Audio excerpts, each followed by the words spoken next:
देव और वसुधा को साथ में ही जाना होगा, क्योंकि दोनों को अवार्ड एक ही इवेंट में दिया जाएगा। कांग्रेस सुसु, ये तो बस शुरुआत है। आई एम श्योर ऐसे बहुत सारे अवार्ड्स मिलेंगे तुम्हें।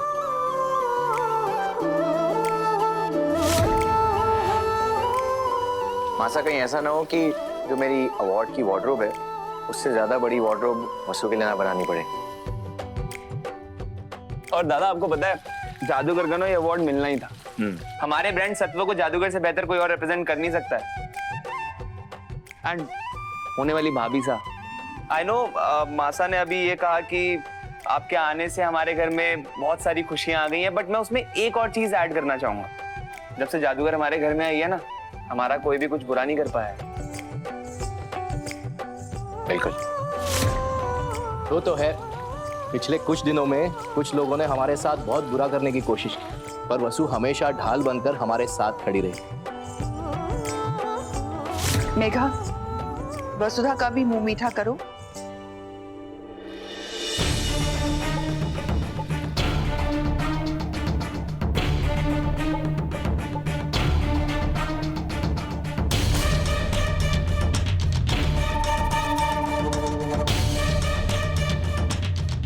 मन तो कर रहा है कि चाशनी की जगह शहर में ये मिठाई डुबाकर तुम्हारे मुंह में ठूस दूं।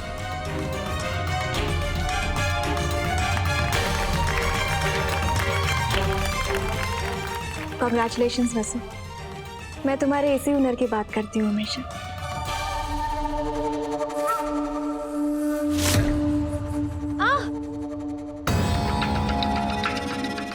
ये गांव से हो, तब भी इतनी नाजुक। सॉरी।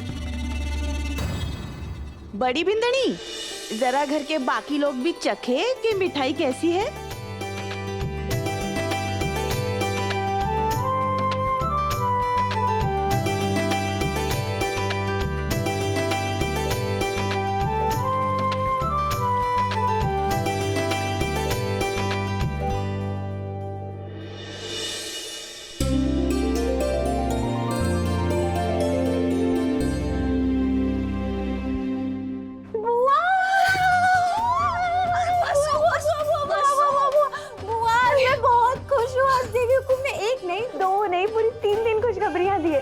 पहली कि हमारे सत्व के प्रोडक्ट पूरी दुनिया में नंबर 3 पर हैं। नंबर 2, आपकी वसु को बेस्ट ब्रांड एम्बेसडर का पुरस्कार दिया जा रहा है।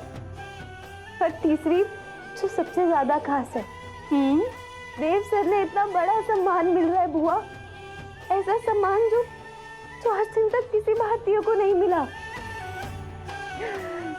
मैं बहुत खुश हूँ। अच्छा ये बता, तू सबसे ज्यादा किस बात से खुश है? इस बात से कि तुझे बेस्ट ब्रांड एम्बेसडर का अवार्ड मिल रहा है, या फिर इस बात से कि तेरे धनी को बेस्ट बिजनेसमैन का अवार्ड मिल रहा है? सच्ची लाडो, ये बहुत खुशी की बात है। तूने हम सब का नाम रोशन कर दिया। तुझे और छोटे हुकुम को अवार्ड फंक्शन के लिए एक साथ जाना है। क्या हुआ? कुछ नहीं, अब होगा।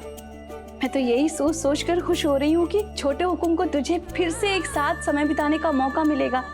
तुम दोनों फंक्शन में एक साथ जाओगे, सफर में दोनों एक साथ होगे, वहां तुम दोनों का नाम एक साथ बुलाया जाएगा, स्टेज पे तुम दोनों एक साथ जाओगे, अवार्ड एक साथ लोगे और एक साथ तस्वीरें भी खींचेंगी। आखिर तुझे तेरे हिस्से का अधिकार मिलेगा लाडो। बुआ, मैं क्या सोच रही थी कि देव सर ने मीठा बहुत पसंद है, तो इसी मौके पर मैं उनका पसंदीदा हलवा बनाऊं। वसु, लाडो मेरी एक बात मानेगी, सफर में तू छोटे हुकुम के साथ अकेली होगी, तो इस बार मौका देखकर उन्हें सब सच सच बता देना लाडो। देख लाडो, जब तू मन से मान चुकी है कि छोटे हुकुम से तेरी शादी हुई है, तो इस सच्चाई का बोझ तू अकेले कब तक उठाती रहेगी? छोटे हुकुम की शादी तय हो चुकी है, तो अपना अधिकार इतनी आसानी से कैसे जाने दे सकती है? तूने पावन अग्नि को साक्षी मानकर छोटे हुकुम के साथ फेरे लिए हैं, पूरे विधि विधान से शादी की रस्में निभाई हैं। छोटे हुकुम के हाथों तेरा सिंदूर दान हुआ है। छोटे हुकुम ने अपने हाथों से तुझे ये मंगलसूत्र पहनाया है। जिसे तूने आज तक नहीं उतारा।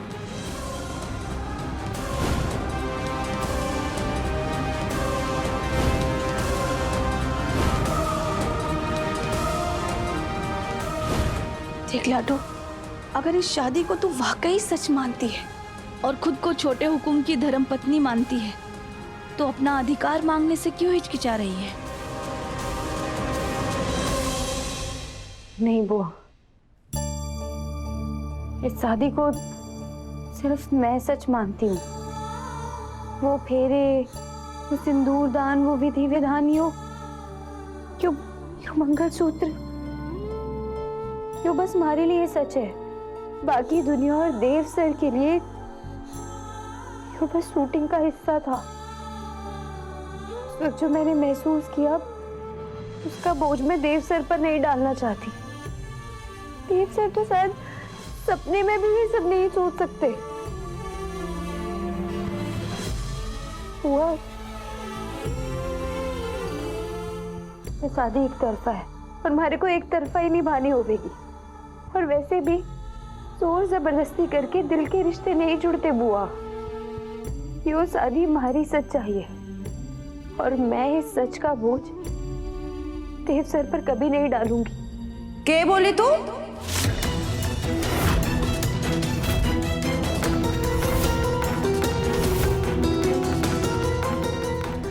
थारे को देव पर कौन सा बोझ ना डालना? और के शादी शादी शादी कर रही है? हाँ? वो छोटी भाभी के भतीजी की बुआ के कह रही थी थारी लाडो? छोटे भाभी वो मैडम, मैं कह रही थी कि मैं देव सर पर बोझ नहीं बनना चाहती। किस बात का बोझ? हमारे को अवार्ड फंक्शन में साथ ले जाने का बोझ। देव सर मालिक है और मैं एक नौकर। तुम्हारी तो औकात ही ना है ना कि मैं देव सर के साथ ये अवार्ड लेने जाऊं। और हाँ, आप भी तो यही कहती आई है ना, इसलिए मैं सावित्री बुआ ने यही कह रही थी कि हमारा अवार्ड फंक्शन में जाना ठीक नहीं होगा। जी मैडम। मैडम, और हमारा कोई हक भी ना है इस अवार्ड पर। ये अवार्ड तो चौहान परिवार का सम्मान है, तो इसे लेने के लिए भी देवी हुकुम या चौहान परिवार के किसी सदस्य नहीं जाना चाहिए। आप भी तो चौहान है ना, तो आप भी तो ये अवार्ड लेने जा सकती हैं। हमारे बदले आप चली जाइए। हाँ ठीक है। एक मिनट, मारे को छुट्टी काटो मारे को। जोर से कर दिया मैंने। अभी जो तुमने कहा वो फिर से कहना। के हमारे बदले आप चले जाइए। सच्ची? वसुधा, तुम कितनी अच्छी हो। एक तुम ही हो जिसने हमारे को इस घर में चौहान समझा। आखिर तू ही हमारी तरह एक छोटे से गांव से आई है ना, और हमारे छोटे गांव वालों का दिल ना बड़ा मासूम हुए है। दूसरे की खुशी में अपनी खुशी ढूंढ ले हुए है ना।